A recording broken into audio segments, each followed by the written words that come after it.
Hey gaming fans, so today's another Yu-Gi-Oh deck profile, and this one's for the GOAT format, and it's Cyber-Stein OTK. Now I remember this deck a long time ago. Someone at my locals used to play it, and it always annoyed the crap out of me, because if you didn't have the right cards in your hand, you pretty much lost to it every time. In fact, I used to side Karibos just for his deck. Anyways, this is my own take on it. So if you're not familiar with the combo, you're pretty much just pulling out Cyber-Stein, who allows you to pay 5,000 life points to special summon a fusion monster from your fusion deck in attack position. So back then, people played a Blue Eyes Ultimate Dragon, but that's not in GOAT format, so your biggest fusion monster is Master of Oz, which is 42. The Blue Eyes Ultimate was 45, so it doesn't matter. As long as it's 4,000, that's what matters. Because you're going to double his attack and then attack for game. So I also have this one in there, you know, Last Warrior from Another Planet. You could play whatever fusions you want. The point is to just get that one quick shot across. So anyways, let's get to the deck. So I have two Cyber-Stein.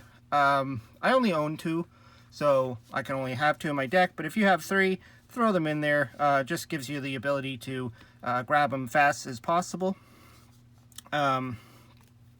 The other part of the combo is Megamorph. So essentially, while your life points are lower than your opponent's, which they will be after you pay the 5,000, you double the attack of the original attack of the monster. So you would pull out your Master of Oz, equip him with Megamorph, and now he is 8,400 attack. So one direct attack and your opponent is dead. So that's pretty much the combo. And then to help pull off the combo, we have 3 giant Trunades to get rid of any back row.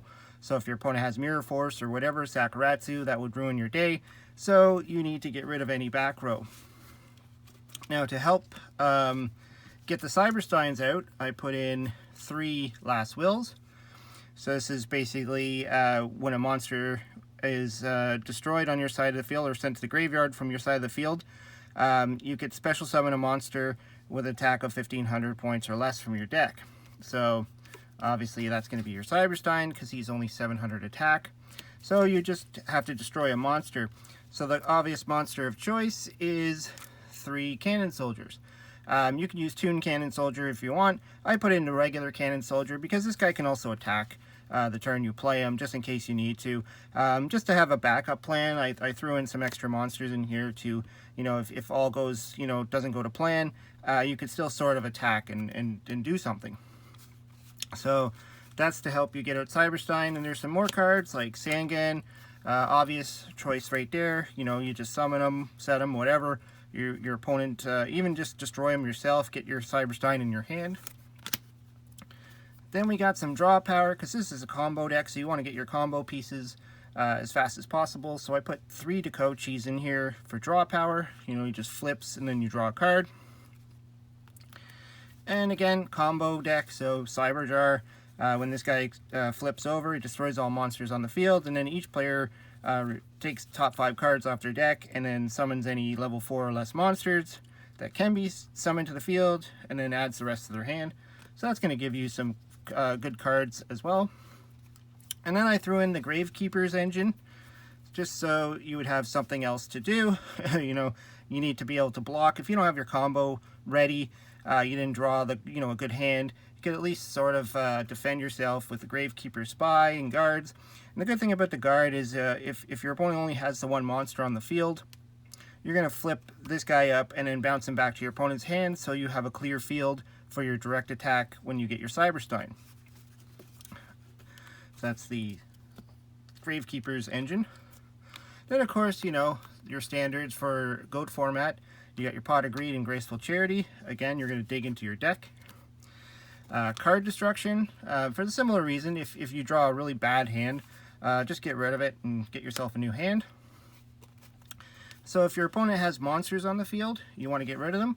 So Smash and Ground and Mind Control. The reason why I'm using Mind Control is if they put a monster face down, at least you can grab it, flip it face up if you need to, or whatever. It might even be a good effect. it's just going to clear the way, just get rid of the monster off the field. And for another backup plan, 3 enemy controller. For, you know, maybe your opponent does have a monster in face-up mode or defense mode or something, you can turn it to a face-up attack and run into it. Or you can steal it with enemy controller. You know, if you have another monster on the field, you could tribute that monster. And this will also work with your last will. If, say, your Sangen's out on the field, you can tribute it with enemy controller after you activate your last will, and then steal their monster, and then also get your Cyber-Stein out. Another good thing about enemy controller is if your opponent chains scapegoats to your Giant Trunade and puts 4 tokens in defense mode, you could turn 1 to attack mode, and then you're still able to finish your opponent off. So that's it for the spells. And then for the traps, I just put in a Call It Haunted. You know, you might need to call something back. Torrential, Mirror Force, and then some protection, 3 Threatening Roars. Now keep in mind too, say you do pull out your Master of Oz, and then your opponent did have something that could destroy it. Cyber-Stein special summons, so you wouldn't be able to call the Haunted your fusion monster, because it's not a legal target, as it wasn't fusion summoned, it was just special summoned. So that's just something to keep in mind. Anyways, that's the deck. This is the one I put together. Let me know what you think. Like I said, I remember always facing against this deck, and it was really annoying. Once your opponent has the combo in their hand, you're pretty much done. And that's why I used to side in Karibos, just because if the opponent tried to attack with their Mega Morphed big guy, you could just Karibo it, and they're done. Well, they're not done. I mean, you still have to deal with it next turn. Anyways, hope you liked the video. Throw some comments down below. Hope you subscribe. Talk to you later.